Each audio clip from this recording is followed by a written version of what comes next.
ఒక అడవిలో ఒక నెమలి ఉండేది. అది అక్కడే ఉన్న సరస్సులో నివసించే ఒక కప్పతో స్నేహం చేసింది. కొద్ది రోజుల్లోనే అవి రెండూ మంచి స్నేహితులైపోయాయి.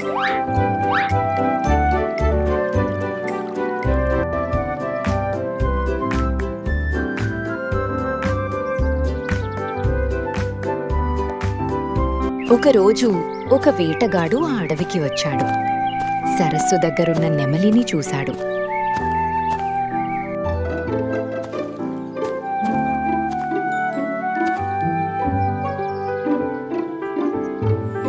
వల విసిరి దాన్ని పట్టుకున్నాడు. అది చూసి కప్ప బాధతో విలవిల్లాడిపోయింది.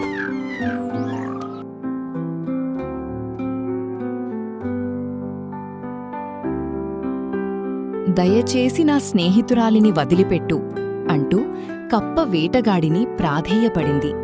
కప్ప ఒక్క క్షణం ఆలోచించింది.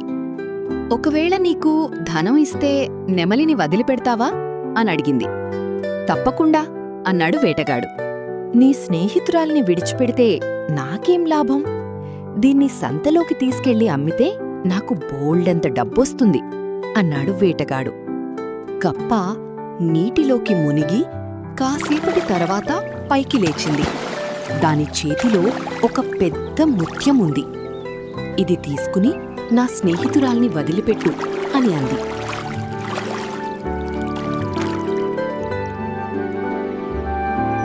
నెమలిని వదిలేసి ముత్యం తీసుకుని ఇంటికి వెళ్ళాడు.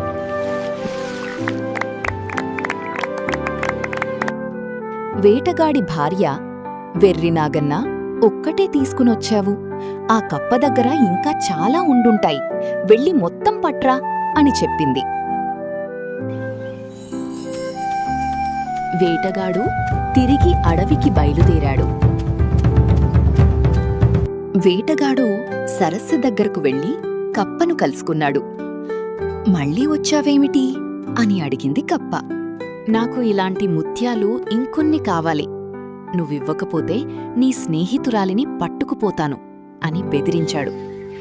సరే, నీ చేతిలోని ముత్యం ఇలా ఇవ్వు, అలాంటివే వెదికి తెస్తాను అంది కప్ప.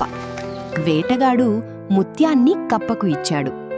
కప్ప వేటగాడికి అందనంత దూరంగా ఈది వెళ్ళి, అత్యాశతో చేతిలో ఉన్నది కాస్త పోగొట్టుకున్నావు.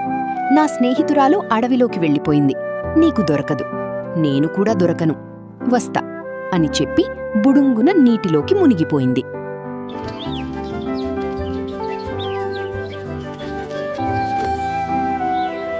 అత్యాశ మన చేతిలో ఉన్నదాన్ని కూడా పోగొడుతుంది. తెలివి, స్నేహం మరియు సమయస్ఫూర్తి మనలను కష్టాల నుండి కాపాడుతాయి. ఇంకా ఇలాంటి కథల కోసం సబ్స్క్రైబ్ చేయండి.